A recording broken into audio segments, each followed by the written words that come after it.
महाराष्ट्र की आईएएस अधिकारी पूजा खेडकर, जिनके नाम की गूंज प्रधानमंत्री कार्यालय तक जा पहुंची है, वो इन दिनों खूब चर्चाओं में घिरी हुई हैं। ये ऐसे रडार पर आई हुई हैं जिसे लेकर संभावना जताई जा रही है कि सर्विस ज्वाइन करने के महज कुछ समय बाद ही इन पर ऐसा हंटर चल सकता है जिसका मलाल इन्हें ताउम्र रहेगा।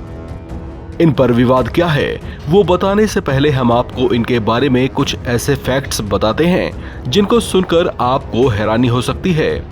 एबीपी न्यूज की एक रिपोर्ट के मुताबिक जिस ओबीसी कैटेगरी से ये आईएएस अधिकारी बनी थीं, उसमें आईएएस बनने वाले अंतिम छात्रों की रैंक 434 थी, जबकि पूजा खेडकर की यूपीएससी में रैंक 821वीं आई थी।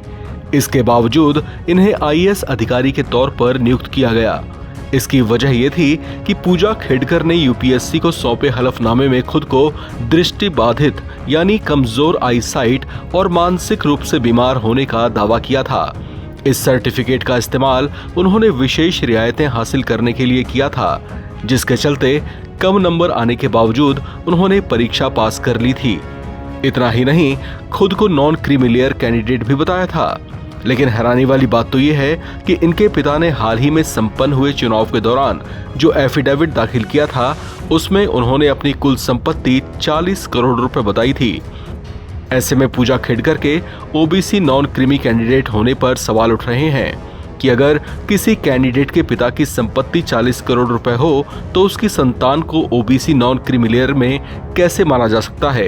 एबीपी न्यूज की एक रिपोर्ट के मुताबिक पूजा खेडकर ने अपनी आय के बारे में बताया है कि उनके पास पुणे जिले में 4 स्थानों और अहमदनगर जिले में 3 स्थानों पर जमीनें हैं। इन संपत्तियों की कुल कीमत 1 करोड़ 93 लाख रुपए है और पूजा को इससे 42 लाख रुपए की आय हो रही है।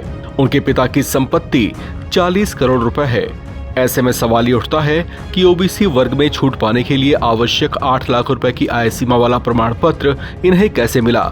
पुणे में अपने प्रोबेशन के दौरान पूजा खेडकर ने कई विशेष अधिकारों की मांग की थी, जो आमतौर पर प्रोबेशनरी अधिकारियों को नहीं मिलते। इन मांगों में पूजा खेडकर ने लाल नीली बत्ती वाली गाड़ी, वीआईपी नंबर प्लेट वाली अपनी निजी ऑडी कार का इस्तेमाल किया था, जो कि गैर कानूनी हरकत है। उन्होंने अपनी गाड़ी पर महाराष्ट्र सरकार का बोर्ड लगाया और एक आधिकारिक कार, आवास और ऑफिस रूम और अतिरिक्त कर्मचारियों की मांग की थी। यहाँ तक कि उन्होंने एडिशनल कलेक्टर की अनुपस्थिति में उनके चैम्बर पर कब्जा तक कर लिया था। इस तरह से वो लगातार विवादों में घिरी रहीं। इस खबर में फिलहाल इतना ही। बाकी अपडेट्स के लिए आप बने रहें एनबीटी ऑनलाइन के साथ।